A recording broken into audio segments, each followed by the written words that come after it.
रामकृष्ण परमहंस ने कहा बहुत बड़े चमत्कारी हैं, लेकिन सारा पाप आपसे अगर हो रहा है तो ये पाप क्या करेगा? आप समुद्र की तलहटी में रहें कि माउंट एवरेस्ट और कंचनजंगा की सबसे ऊंची चोटी पर जाकर के रहेंगे, ये पाप आपके पीछे पीछे चलेगा।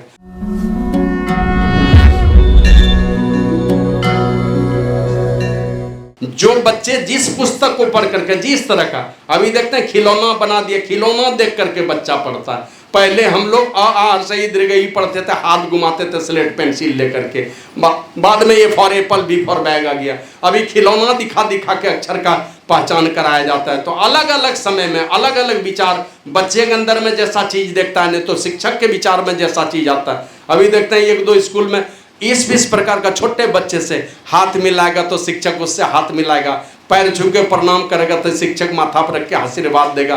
कोई आकर के शिक्षक को क्या कहते हैं पप्पी लेगा तो ये भी उसको उसी तरह से पप्पी लेगा। मतलब बच्चा जिस तरह से माने विकास हो बच्चे के अंदर में, तो उसी प्रकार महर्षि वेदव्यास ने लोक कल्याण के लिए ज्ञानी लोग जो हैं, संत लोग जो हैं, योगी लोग जो हैं, वो तो कठिन व्रत कर लेंगे, एकांत में जाकर के क्या कहते हैं योग साधन कर लेंगे, लेकिन साधारण लोगों को किस प्रकार से भक्ति के साथ जोड़ा जाए, तो एकदम रस से भरा हुआ 18 पुराण का रचना कर दिया। जिस तरह से चल सको उसी का रास्ता पकड़ करके चलो। अब भक्ति का संस्कार अपने में भर करके तब संतों के सानिध्य में जाओ। तो 18 पुराण की रचना कर दी। ये क्या कहते हैं 4 वेद का विभाजन करने का काम किया। फिर महाभारत की लिखी, भागवत महापुराण लिखा। यही कहा था देवर्षि नारद को कि भगवान मुझे चैन नहीं मिलता है। 18 पुराण हमने लिखे अपने ज्ञान से। और ज्ञानी भी कैसे थे? अपने लिखते नहीं थे, लिखते थे तो लिखने के लिए कौन चाहिए भाई? अभी देखते हैं ना, हमारे यहाँ डीसी लोग जाते हैं कहीं पर टूर में, तो बोलेंगे कुछ तो अपने साथ में एक स्टेनो लेके चलते हैं। वो स्टेनो क्या करता है? शॉर्ट हैंड में लिखता है, वहाँ जाके कंप्यूटर टाइपिंग होता है, तब चिट्ठी बनती है। महर्षि वेदव्यास लिखते थे तो अपने नहीं लिखते थे। कब बोलेंगे हम तेजी से तो लिखेगा कौन? तो लिखने के लिए गणपति जैसा लेखन करता तैयार किया था। कौन लिखेगा? तो गणेश भगवान लिखेंगे। तो इस प्रकार लिखने वाला। और सुधार कौन करेंगे? तो मीमांसा के आचार्य थे जैमिनी जी, उनको बिठा के रखा था। इस साधुकड़ी भाषा बोलने में कहीं माने क्या कहते हैं भाषा में कोई गलती नहीं आ जाए, तब मीमांसा के सबसे बड़े आचार्य जैमिनी जी को रख लिया था कि आप गलती सुधार कीजिएगा। और लिखने वाले गणपति जी गणेश भगवान होंगे लेखन करता।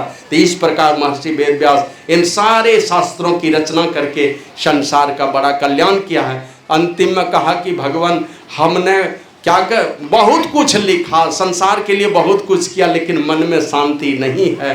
तो कहा कि आपने बहुत सारे पुराण की रचना की, वेद की रचना कर दी, बहुत सारे ग्रंथ आपने लिखे, महाभारत लिखे, गीता लिखे, सब कुछ लिखे, लेकिन एक चीज आपने नहीं लिखा, परमात्मा के यश का वर्णन आपने नहीं किया, उनका गुणगान का नहीं आया। ऐसा कोई शास्त्र आपने बता दीजिए। तो भागवत महापुराण की रचना की है उन्होंने अंतिम में। तो इस प्रकार उनका जीवन रहा लोक कल्याण के लिए। लेकिन ये सारे काम करने के लिए उन्हें महापुरुषों की संगति, जब तक महापुरुषों की संगति में नहीं जाएंगे, सुबह सुन रहे थे ना, अपने आप कोई थीर बुद्धि वाला अगर इस रास्ते पर चल ले तो चल ले, अपना भला कर ले तो कर ले, लेकिन अपने से अपनी संभाल करना बड़ा ही मुश्किल है। इसीलिए कोई शुद्धाचारी, तपस्वी, ध्यानी, चरित्रवान है ना, सुरत शब्द योग का अभ्यासी पुरुष कोई मिले जो अपने त्याग, वैराग्य और अपने ऊंचे मनोबल और चरित्र बल और ध्यान बल के द्वारा हमारे जैसे भक्तों को के चरित्र के बल को, मन के बल को, बुद्धि के बल को और अंतिम चरित्र बल के साथ ही साथ ध्यान बल को भी ऊपर उठा दे। इसीलिए हम लोग बड़े महापुरुष की संगति में जाकर के उसकी याचना आराधना करते हैं। तो ऐसे महापुरुष देवर्षि नारद के संगति प्राप्त करके उन्होंने ये सारे ज्ञान ध्यान की बातें सीखी और लोक कल्याण के लिए उन्होंने इस प्रकार 18 पुराण की रचना की, वेद की रचना की, महाभारत की रचना की, उसी का भाग है गीता, उसकी रचना की, और दुनिया भागवत महापुराण की रचना की और दुनिया का बड़ा कल्याण किया है उन्होंने। लेकिन क्या वे ही कर पाते हैं? तो हमारे गुरु महाराज कहते नहीं, जो महापुरुषों के बताए रास्ते पर जो भी चलेंगे उन सबके जीवन में भी यही गति, यही स्थिति आने वाली है। और इसके लिए चले किन के साथ? तो तुलसीदास जी महाराज वही क्रम क्रम से वंदना करके बतलाते हैं कि संसार में अगर कोई वंदनीय है, कोई पूजनीय है, तो क्रम क्रम से वो वर्णन किए हैं। उसमें आया बंदों प्रथम महीसुर चरण, इस धरती वाले देवता की मैं वंदना करता हूँ।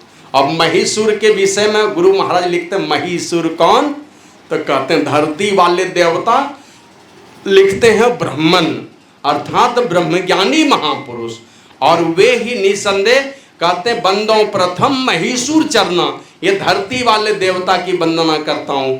धरती वाले देवता माना ब्राह्मण अर्थात ब्रह्म तत्व को जानने वाला, ब्रह्म ज्ञान को जानने वाला, ये गुरु महाराज कहता है निसंदेह, कहते हैं बंदों प्रथम महीसुर चरण, मोह जनित संशय संहरना, अज्ञानता से उत्पन्न सारे संशयों को कौन समाप्त कर सकते हैं, जो ब्रह्मज्ञानी महापुरुष हैं, जिनका संशय समाप्त हो गया, उस परे से परे परमात्मा का जिसने दर्शन कर लिया, वे ही हमारे संशयों का निदान कर सकते हैं।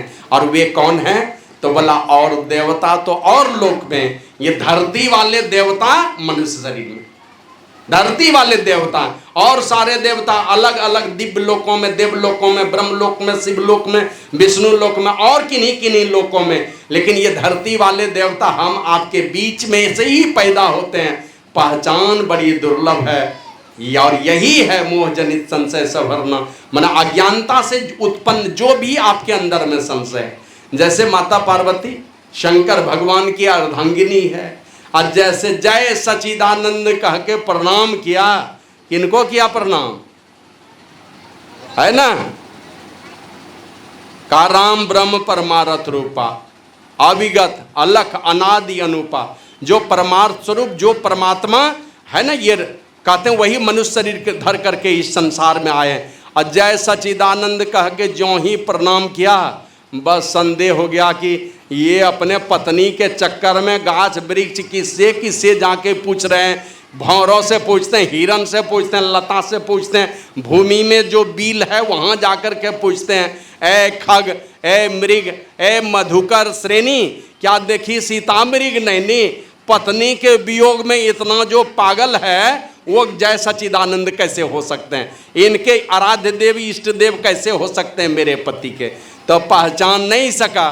तो वही शंकर भगवान कहते हैं कि ए पार्वती, यद्यपि हमने तो सोचा था तुम में कोई मोह नहीं है, कोई अज्ञानता नहीं है, सब बात तो ठीक ठीक ही पूछी थी, है ना। उमा प्रश्न तव सहज सुहाए, सुखद संत सम्मत मोही भाए, एक बात नहीं मोही सुहानी, यद्यपि मोह भस कहे भवानी। ए पार्वती, एक बात मुझे अच्छी नहीं लगी, सारे प्रश्न तो तुम्हारे संतों के अनुकूल थे, लेकिन एक बात मुझे अच्छी नहीं लगी, ऐसे तुम जो पूछी थी ना वो तो मोह के वशीभूत ही कही थी। हमने सोचा कि कोई अज्ञानता नहीं है तुम्हारे अंदर में, मोह भंग हो चुका है, लेकिन बाद में पता चला कि नहीं, अभी भी तुम्हारे अंदर में कुछ अज्ञानता है, अज्ञानता के वशीभूत होकर के तुमने कही थी। सब प्रश्न अच्छे लगे, लेकिन एक बात अच्छी नहीं लगी। क्या क्या अच्छी नहीं लगी? तो कहते हैं कि तुम जो कहा राम को आना, तुम जो कहा राम को आना, अजय श्रुति गाव धरही मुनि ध्याना। कहते हैं ये वाले जो राम है ना, जिसको जय सचिदानंद कहा, और पत्नी के वियोग में जो जहां तक गाछ वृक्ष और भौरे और हिरन से पूछ रहे हैं, ये वाले कोई राम दूसरे हैं। आज ये श्रुति गाओ माने वेद जिनकी वंदना करते हैं, जिसका बखान करते हैं, और धरही मुनि ध्याना, मुनि लोग जिनका ध्यान धरते हैं, वो वाले राम कोई और हैं, ये वाले राम कोई और हैं, वो वाले राम ये नहीं है, ये कोई दूसरे हैं। और वेद जिसका बखान करता है, ऋषि मुनि लोग जिनका ध्यान धरते हैं, वो राम कोई और हैं। यही बात मुझे अच्छी नहीं लगी। तो अंतिम में कहते हैं कि तुम जो कहा राम को आना, जे श्रुति गाओ धरही मुनि ध्याना, कहही सुनही अस अधम नर, ग्रसे जे मोह पिशाच, पाखंडी हरिपद विमुख जाने झूठ न साच। कहते वो पाखंडी लोग, पाखंडी और हरिपद विमुख, जो परमात्मा के चरणों से विमुख है, पाखंडी है, माना दिखाने के लिए भक्ति करता है, दिखावे वाली भक्ति करता है। पाखंडी हरि पद का जाने झूठ ना सांच। वो झूठ ही जानता है, सत्य ब्रह्म को नहीं जानता है। वही लोग ऐसा कहते हैं, कह ही सुनहि अस अधम नर। ये अधम नर लोग कहते हैं, अधम लोग कहते हैं। ग्रसे जे मोह पिशाच, जिसको अज्ञानता रूप भूत निगले हुए है और पाखंडी है और परमात्मा के विमुख, परमात्मा के चरण से बहुत दूर है, कुछ नहीं जानता उनके विषय में, खाली झूठ चीज जानता, सत्य ब्रह्म को नहीं जानता। ऐसे ही अधम नर राम के विषय में कहते हैं। असल में है कि जो वो राम है ना, वो आए हैं इस संसार में, और आए इस संसार में वो भगवान हैं। लोग इसलिए नहीं पूजते हैं उनको, पूजते तो उनको इसलिए हैं भगवान, लेकिन आदमी के रूप में आदमी वाला ये सारा चरित्र का निर्वहन कर रहा है, इसलिए आदमी उनकी पूजा करता है। हम लोगों के बीच में रह करके हम लोगों से बढ़िया काम करके दिखाए, इसलिए संसार के लोग उसकी पूजा करते हैं। भगवान है इसलिए नहीं, इसलिए तो बाद में जो भक्त हैं वो पहचान करेंगे। संसार के लोग तो यही कह करके पूजते हैं, हमारे समाज में रह करके, हमारे जैसा बन करके रह करके, सामाजिक सारी व्यवस्था का निर्वहन करते हुए उन्होंने बढ़िया बढ़िया काम किया इस संसार में, इसलिए हम लोग उनकी वंदना करते हैं। तो वही कहते हैं, जब ये तुलसीदास जी महाराज, बंदों प्रथम महिषुर चरना, मोह जनित संशय सभरना। इनकी पहचान, धरती वाले देवता की पहचान बड़ी दुर्लभ है ना। मिल गए तो कहते हैं जीवन काल के अंतिम समय में भी सच्चे सदगुरु मिले तो सर्वेश्वर के मिलने के तुल्य है, लेकिन इनका पहचान ही बड़ी मुश्किल है, पहचान ही नहीं पाएंगे। और आप जानते हैं ना, बेश्या लोग इतना बढ़िया सजने के लिए जानती कि पतिव्रता फेल हो जाएगी उसके सामने में, तो और जो असली साधु हैं छिप जाते हैं, और जो असली नहीं है उसी को दुनिया पकड़ लेती है। लगता है कि शायद यही सिद्ध महापुरुष होंगे। आप लोग जानते हैं ना, नानक देव जी महाराज चले गए, इसी कलिकाल की बात है, इधर निकट की बात मैं बतलाता हूं। मना 10वें गुरु भी जा चुके थे इस दुनिया से, अभी तक में जा चुके। और गुरु गोविंद सिंह जी के पिताजी 9वें गुरु, अब वो कहते हैं जब 9वें गुरु की बारी आई तो एक दिन की बात है, एक सरदार जी जहाज पर बहुत सारा चीज लेकर के आ रहे थे। कारोबार था लंबा चौड़ा उनका, बहुत सारा सामान जहाज पर लदा था। समुद्री तूफान उठा, उस सरदार जी को चिंता हो गई, अब हमारा जहाज तो बचने वाला नहीं है। अब देवी देवता पीर फकीर किसको किसको मन ही मन प्रार्थना किया, लेकिन समुद्री तूफान रुका ही नहीं। अब डूबे जहाज की तब डूबे जहाज, लाखों करोड़ों की संपत्ति है उस जहाज पर। तो उस जहाज को चलाने वाले जो पायलट थे ना, वो कहते हैं सरदार जी बहुत देवी देवता पीर फकीर किसको किसको आपने मना लिया, अब मैं जो कहता हूँ वो काम कीजिए। बोला क्या? बोला नानक देव जी महाराज की गद्दी को याद कीजिए। आप नानक देव जी महाराज तो नहीं है, अब उनकी गद्दी को याद कीजिए और कहिए कि अगर नानक देव जी महाराज की गद्दी की लाज बचाने वाले कोई संत पुरुष इस धरती पर हैं तो बचा लीजिए मेरे इस डूबते हुए जहाज को, मैं 500 असरफी दान दूंगा। अब मन ही मन पायलट के कहने पर ये मन ही मन संकल्प कर लिया, है कोई नानक देव जी महाराज की गद्दी की लाज बचाने वाले संत पुरुष तो बचा ले मेरे इस डूबते हुए जहाज को, मैं 500 असरफी माना स्वर्ण मुद्रा दान दूंगा। जैसे कहे 5-10 मिनट नहीं लगा, धीरे धीरे समुद्री तूफान रुक गया और धीरे धीरे वो जलपोत चलाने वाला जो पायलट था उसने धीरे धीरे जहाज को लगाया किनारे और वो सरदार जी उतरे वहां से, बोले माल अनलोड करना, अब मैं चलता हूँ। गए अपने घर, अब बहुत सारा स्वर्ण मुद्रा लेकर के यहाँ से चले। अब चले तो जो साधु मिले उनको प्रणाम करे, 5 असरफी चढ़ा दे। गदगद वो महात्मा एकदम पूरा देता था आशीर्वाद। अब ये दे 5 जो मिले 5 असरफी दे दे और बढ़ जाए वहां से आशीर्वाद लेके। इस तरह करते करते बाबा बकाले जहाँ नानक देव जी महाराज की गद्दी है पहुंचे, वहां पर देखा 22 लोग गद्दी लगा के बैठे। बोले आप कौन? बोले नानक देव जी महाराज के गद्दी का उत्तराधिकारी। उनको 5 असरफी चढ़ा के प्रणाम किया। दूसरे से पूछा आप कौन? बोला नानक देव जी महाराज के गद्दी का असली उत्तराधिकारी मैं। उसको भी चढ़ा दिया 5 असरफी। माने 22 महापुरुष अलग अलग सिंहासन लगा लगा के बैठे थे, सब कहते थे असली उत्तराधिकारी मैं ही हूँ। सबको 5-5 असरफी चढ़ा के सबको प्रणाम कर लिया। फिर पूछते हैं कि और भी कोई साधु है यहाँ पर? बोले हाँ, एक पगला सा साधु उस गुफा में रहता है, तेगा नाम का साधु है। तो गए गुफा में और जाकर के उनको प्रणाम किया और 5 असरफी चढ़ाया। जैसे 5 असरफी चढ़ा के माथा टेका, वो पागल महात्मा गरजने लगे, अरे ये झूठा सरदार, तू ठगने चला है, गछा था 500 असरफी और चढ़ाते हो 5 असरफी। देख तेरे जहाज डूबते हुए जहाज को बचाने में मेरे पीठ की क्या दुर्दशा हुई है। और जैसे फटी हुई गंजी उठा के दिखाया, पूरा पीठ लहूलुहान था। कहा तुम्हारे जहाज को बचाने में मेरे पीठ की ये दुर्दशा हो गई, और गछे थे 500 असरफी और चढ़ा रहे हो 5 असरफी। सरदार जी समझ गए असली वाला यही है, क्योंकि हमने जो मन में गछा था 500, ये तो कोई नहीं जानता था, कोई बोला भी नहीं, ये जान रहा है, इसका मतलब सचमुच में यही गया था मेरी जहाज को बचाने के लिए। 500 असरफी चढ़ाया और कहा अब हम चलते हैं। क्या करने? बोला अब जाऊंगा, हल्ला करूंगा। क्या हल्ला करोगे? कहा बस हल्ला करूंगा कि बाहर में 2200 है, नकली वाला, असली वाला गुफा के अंदर में बैठा हुआ है। तो अंदर वाले वो तेगा नाम का साधु कहता है, अगर बाहर में जाके हल्ला किया तो तेरा मुंह काला हो जाएगा।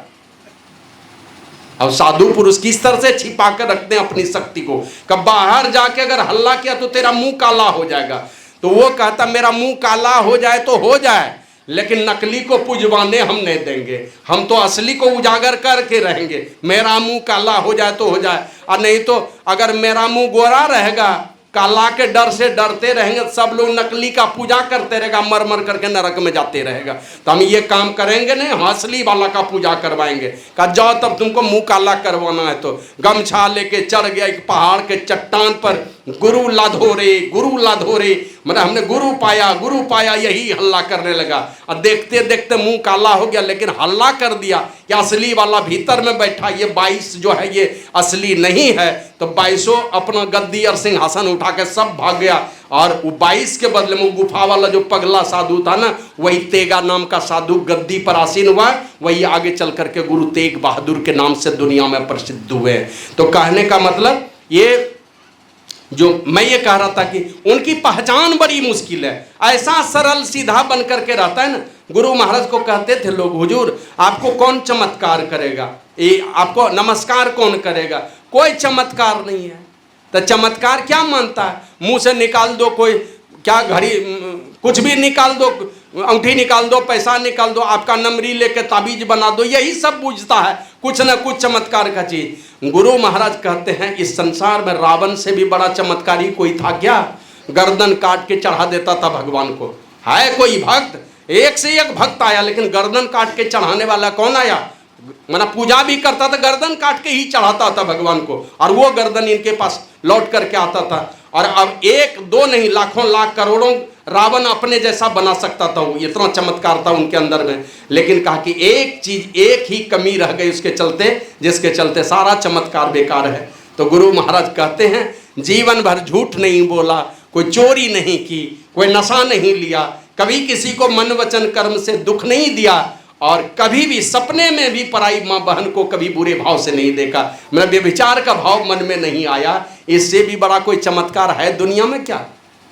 एक पद में लिखते हैं गुरु महाराज, त्याग पंच पाप हो, फिर पाप क्या करे, और सतव्रत में दृढ़ आप हो, कोई साप क्या करे। बाबा साहिब स्वामी जी महाराज कहते हैं पंच पापों को जिसने दिया छोड़ना, पंच विषयों से निज को लिया मोड़ना, पंच पापों को जिसने दिया छोड़ना, गुरु जुक्ति से भक्ति साही ना किया। बहुत कुछ किया, बहुत चमत्कार का काम किया, लेकिन 5 पापों से बचा नहीं सका।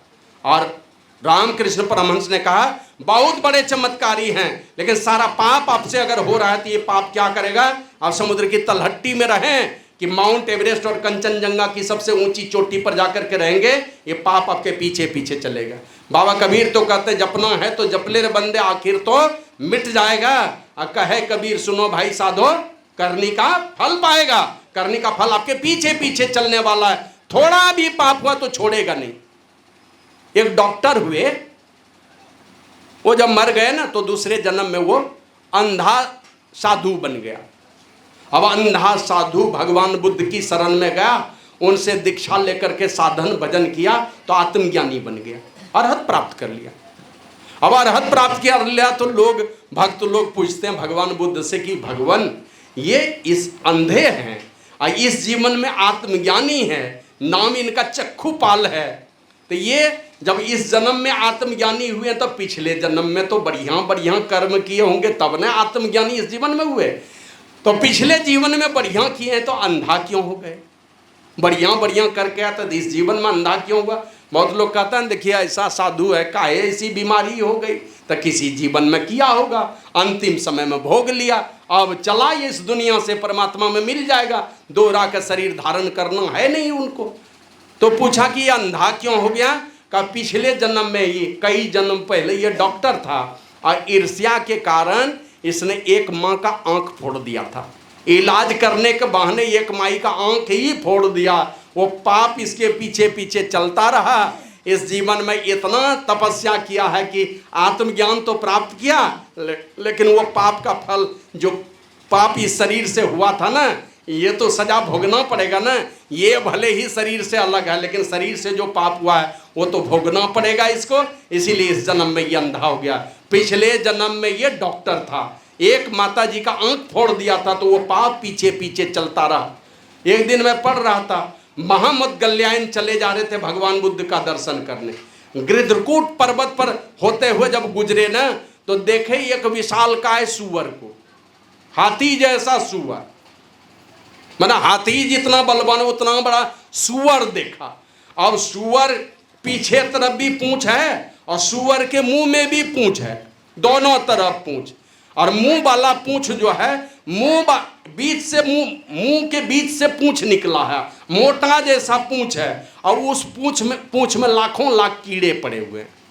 अब सोच लीजिए वो सुअर खाता कैसे होगा? मुंह में ही है, मुंह में ही पूंछ है और उस पूंछ में लाखों लाख कीड़े पड़े हुए हैं, माने एकदम नहीं जहां तहां दौड़ रहा है, बन बन करता वो सारे कीड़े, लाखों लाख कीड़े। तो महामौदगल्यायन जाके भगवान बुद्ध से पूछता है भगवान इसकी ये गति क्यों हुई? तो कहा पिछले जन्म में जो है ना, पिछले जन्म में ये साधु लोगों को देख के, माना महात्मा को देख करके थू थू करता था, कुष्ठी है, माना कुष्ठ बीमारी है, इसलिए कुछ नहीं कमाता है, पंगु बना हुआ देख करके थूकता था, इसलिए इस जीवन में इसके मुंह में ही पूंछ आ गया और पूंछ में ही कीड़े लग गए, कीड़े पड़ गए इनको। अब देते रहो, थू थू करते रहो, किसको किसको गाली दोगे? तो ये पाप, आपके पाप और पारा को कोई पचा नहीं सकता, ऐसा रामकृष्ण परमहंस ने कहा। तो वही कहते हैं जाना है इस दुनिया से, इसी बीच में ये शरीर मिला है। हमारे गुरु महाराज कहते हैं ये इस धरती पर जो संत पुरुष आते हैं ना, मोह जनित संशय सब हरना, इस अज्ञानता से उत्पन्न सारे संशयों को मिटाने वाले ये धरती वाले जो देवता है ना, और देवता अज्ञानता से उत्पन्न संदेहों को नहीं मिटा सकते, क्योंकि सारे देवी देवता वो खुद ही आसक्ति में, बंधन में, अज्ञानता में पड़े हैं, विषयों के दलदल में डूबे हैं, तो आपको कहां से मुक्त करेगा? तो ये धरती वाले जो देवता हैं, महिषुर माने धरती वाला देवता, ब्रह्मवेत्ता, ब्रह्म ज्ञानी, यही आपके सारे संशयों को मिटा करके ज्ञान के लोक में आपको पहुंचाने का सामर्थ्य रखते हैं। तो तुलसीदास जी महाराज कहते हैं बंदों प्रथम महिषुर चरना, मोह जनित संशय सब हरना, अज्ञानता से उत्पन्न सारे संशयों को मिटाने वाले ये महापुरुष होते हैं। अब फिर कहते हैं सुजन समाज सकल गुण खानी। सुजन माने सुंदर जन, सुंदर जन कौन? संसार में सुंदर कौन? अगर सुंदर रहते ऋषि मुनि तो राम जी जाते उनके पास, उनके सामने में सुंदर कौन? तो कहा जाति पाति कुल धर्म बड़ाई, धन बल परिजन गुण चतुराई, भगतिहीन नर सोहई कैसा बिनु जल बारिद देखिए जैसा। जाति पाति कुल धर्म का बड़प्पन सब कुछ है, जाति का बल, कुटुंब का बल, धन बल, सब बल में बड़े हैं, भक्ति नहीं है तो कहा कि उसके साथ में कोई रिश्तेदारी नहीं। भगवान जी कहते हैं कोई रिश्तेदारी नहीं, बाहर की खूबसूरती से बाहर के लोग रिझेंगे और अंतर की खूबसूरती अर्थात आपके भक्ति की खूबसूरती से संत पुरुष परमात्मा रिझते हैं। तो कहा कि वो खूबसूरत होते हैं। तो कहते हैं सुजन मन कौन? सुंदर जन। सबसे बढ़िया आदमी कौन? तो सुजन मन भक्त जन अर्थात साधु जन अर्थात संत जन का ये सुजन जो होते हैं ना, ये कौन होते हैं? सुजन समाज सकल गुण खानी, सारे सद्गुणों के खजाना है ये सुजन समाज जो होंगे, जो भक्त होंगे अंदर से ही दया है, ममता है, करुणा है, प्रेम है, सब अंदर में भरा पड़ा है। वो खजाना है। यहाँ से बाहर जब तक में हैं, इस नगरी में तिमिर समाना भूल भरम हर बार, और खोज करो अंतर उजियारी, छोड़ चलो नवद्वार। ये नवो द्वारों से ऊपर उठा करके जहाँ पर काम, क्रोध, ईर्ष्या, द्वेष, इसी की हवा बहती रहती है, आपका मन इसी विकारों से ग्रसित रहता है। और यहाँ से जिसने उठा लिया, संतों के युक्ति से साधन करके चौथी अवस्था में चला गया, वे हो जाते हैं सुंदर जन। माना परमात्मा के जो जितने निकट वो उतने सज्जन, जो परमात्मा से जितने दूर वे ही हो जाते हैं दूर जन। परमात्मा से दूर तो दूर जन, और परमात्मा से निकट तो सुजन, माना सज्जन हो जाते हैं। और जो सज्जन हो गए, मैं तो कभी कभी कहता हूँ, बस गाड़ी में बैठते हैं, कहाँ पर बैठते हैं, टिकट कटाते हैं तो सब चाहते हैं, कहेगा देखिएगा ड्राइवर के अगल बगल में 1 2 3 4 नहीं तो 7 8 9 13 14 तक में कहीं दे दीजिएगा। वो जानता है इतना वाला सीट सब है ड्राइवर के अगल बगल में, पीछे कर देगा 30 40 41 वाला सीट देगा तो जानता है पेट का सारा भोजन पता नहीं कहाँ उल्टी करवा देगा, ठिकाना नहीं। पीछे में जर्क है ज़्यादा, ड्राइवर के अगल बगल में, माना परमात्मा रूपी इस संसार में रूपी गाड़ी में जो परमात्मा रूपी ड्राइवर के जितने निकट रहता है, उसके शरीर में क्या कहते हैं, जर्किन होता है कम, माना उछल कूद कम होता है। क्या कहते हैं, उनके जीवन में उछल कूद कम होता है, दुख सुख की परिस्थिति कम बनती है उनके जीवन में, सदैव एक समान परिस्थिति, सुख की परिस्थिति बनी रहती है। तो वही कहते हैं ये सुजन लोग जो है ना, सुजन समाज सकल गुण खानी, और इनको तुलसीदास जी महाराज कर रहा हूँ प्रणाम सप्रेम सुबानी। प्रेम से मैं कराऊँ प्रणाम, मैं प्रणाम करता हूँ सुजन समाज को सप्रेम, मैंने प्रेम सहित, और कराऊँ प्रणाम सप्रेम और सुबानी, मैंने सुंदर वाणी से, मधुर वाणी से, और प्रेम से बोलता हूँ। प्रेम से भी बोलिए लेकिन उनके साथ में मधुर वाणी होनी चाहिए। उनको मैं प्रणाम करता हूँ क्योंकि ये सुजन समाज सारे गुणों के खजाना है, सब गुण इनके पास, माँ का, बाप का, भाई का, बहन का, सारा गुण है इनके पास में। और जो भी अच्छाई है, सारे अच्छाइयों का भंडार ये भक्त लोग होते हैं, साधु लोग होते हैं। तुलसीदास जी महाराज कहते हैं इसको मैं सुंदर वाणी से और प्रेम सहित इनको नमन करता हूँ। फिर आगे कहते हैं साधु चरित शुभ सरीस कपासु, निरस विशद गुण में फल जासु, और जो सही दुख पर छिद्र दुरावा, बंदनीय जेहि जग जसु पावा। ये बंदनीय हो जाते हैं साधु लोग। क्यों? कहते हैं दूसरे के बुराई को छिपा करके गुणों का बखान करते चलते हैं, जानने नहीं देगा दुनिया के लोगों को। गुरु महाराज कहते थे ना, इतने मतलब नीच नीच लोग आते हैं, इतना उल्टा पुल्टा कर्म करके लोग आते हैं मेरे पास, अगर मैं बोल दूं तो दोहरा के नहीं आएगा। इतना गंदा गंदा कर्म है। कोई दूध का धोया हुआ कुछ ना कुछ, अरे कोई बच्चा बोले कि हम पेशाब किए थे, पैखाना किए थे, हम हाथ नहीं लगाए थे बचपन में, ऐसा होता है क्या? नादानी में तो हाथ पखाना में जाएगा, पेशाब में जाएगा, सांप बिच्छा क्या पकड़ेगा बच्चा पता नहीं। उसी तरह जब तक होश नहीं है, कोई सिखाने वाला नहीं है, कहीं न कहीं लोगों से गलती हो ही जाती है। तो गलती हो गई तो वही गलती है कि ढेर में बैठे रहेंगे। कि बचपन में हम लोग क्या करते थे, कहीं गिर जाते थे, क्या करते थे, गिर गए तो अब दोहरा के साइकिल पर नहीं चढ़ के नहीं सीखना है, दोहरा के फिर चढ़ते थे। एक बार गिरे तो देखते दोनों हाथ से इधर उधर सब झाड़ लिए, गर्दा धूला, फिर उड़ान दे देते थे, कोई देखा तो नहीं पीछे से। तो साधु लोग क्या करते हैं, आपके सारे दुर्गुणों को छिपा करके आपके सद्गुणों का विस्तार करते हैं, संसार में दुनिया में प्रचारित करने का काम करते हैं। जैसे छोटे बच्चे को नुन्नू बाबू कह करके पीठ ठोक करके आगे बढ़ाते हैं, नहीं बढ़ाते। यही सकरी गली में जब हम पढ़ते थे, काजी गांव के एक शिक्षक थे जयनारायण यादव, अब तो एक्सपायर कर गए। तो 1 महीने से मैं बीमार था और वो शिक्षक आए मेरे बड़े भाई के पास सकरी गली में, बोले सरजू कहाँ है? बोला वो सोया हुआ है। क्या बात है? बोला 1 महीने से बुखार इसका खत्म ही नहीं होता, रह करके 1-2 घंटे में बुखार आ जाता है। बोले नहीं, इसको परीक्षा देने के लिए जाना है, दुमका में कल परीक्षा है, जाना है इसको आज। बोला नहीं वो एकदम नहीं जा सकेगा, 1 महीने से बीमार है, कुछ खाता भी नहीं है, उल्टी उल्टी करते रहता है, बुखार रहता है हमेशा। बोले नहीं वो परीक्षा देने के लिए जाएगा। हमारे पास जा करके पीठ ठोका, कहा बाबू तुम सक जाओगे, तुम चलो, हम जानते हैं तुम सक जाओगे, तुमको चलना है। और उनको लगता होगा कि शायद ये विद्यार्थी मेरे स्कूल का नाम कर दे। कभी भी सकरी गली मिडिल स्कूल से ग्रामीण छात्रवृत्ति में कोई पास नहीं किया था, और हम पहला स्टूडेंट थे, संथाल परगना जिला में टॉपर हुए। वहाँ से 1 महीना बीमार थे और परीक्षा देने गए तो इतना उत्साह भर दिया, उत्साह भर करके हमको उसी योग्य बना दिया। और उसी अवस्था में गए, परीक्षा दे करके जब निकलने लगे ना, तो मास्टर साहब गए हमको रिसीव करने के लिए, अंदर घुस गए। तो जो गार्डिंग कर रहे थे ना, तो वो पूछते हैं ये आपका विद्यार्थी है? बोला हाँ। कहा ये मार गया बाजी, वहीं बोल दिया ये मार गया बाजी। कहा कैसे? कहा ये एक भी गलती नहीं लिखा, मैं देख रहा था इसकी कॉपी, हैंड राइटिंग भी बहुत बढ़िया और सब एकदम 100% ये नंबर लगा, यही टॉप होगा।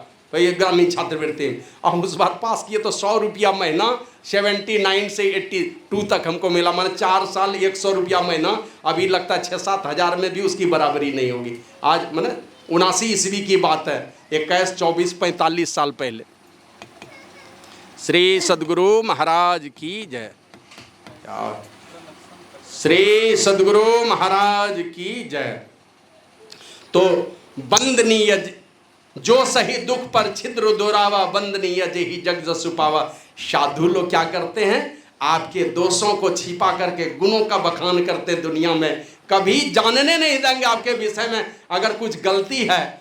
आप जानते हैं ना, वही अंगुलीमाल के विषय में आप सोच सकते हैं कितना बड़ा आतताई होगा।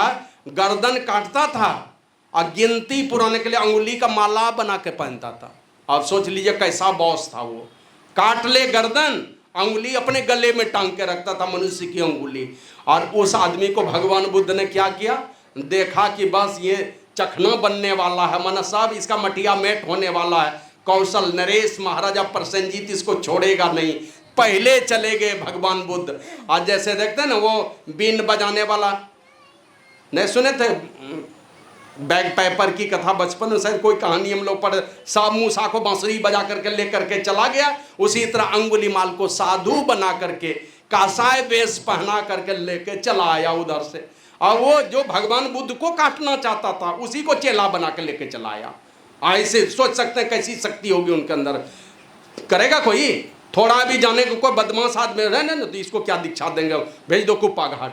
और वो भगवान बुद्ध उस बौसे को लेकर के चले आए, अंगुलीमाल को साधु बना करके। अब महाराजा प्रसेनजीत को देखा कि हजारों फौज लेके जा रहे हैं। कहाँ जा रहे हो? बोला जा रहा हूँ अंगुलीमाल का सफाया करने। बोला अगर साधु बन जाएगा तब? अब बस बन गया तो बन गया, बनने में देरी लगता है। संकल्प होना चाहिए कि अब हमको पूरब दिशा में जाना ही नहीं है। 1 सेकंड में दिशा को बदल लेते हैं हम लोग। जा रहे हैं इधर, संकल्प ले लिए कि हमको पश्चिम में ही जाना, पूरब नहीं जाना है। क्या कहेगा ये पूरब दिशा में जा रहा है? अरे कभी जा रहा था, अब तो संकल्प है कि हमको इस दिशा में जाना है। तो संकल्प शक्ति से बढ़ के कोई शक्ति नहीं। तो कहा कि देख लो तुम्हारे सामने में खड़ा है। तो महाराजा प्रसेनजीत उनके चरणों में दंडवत हो गए।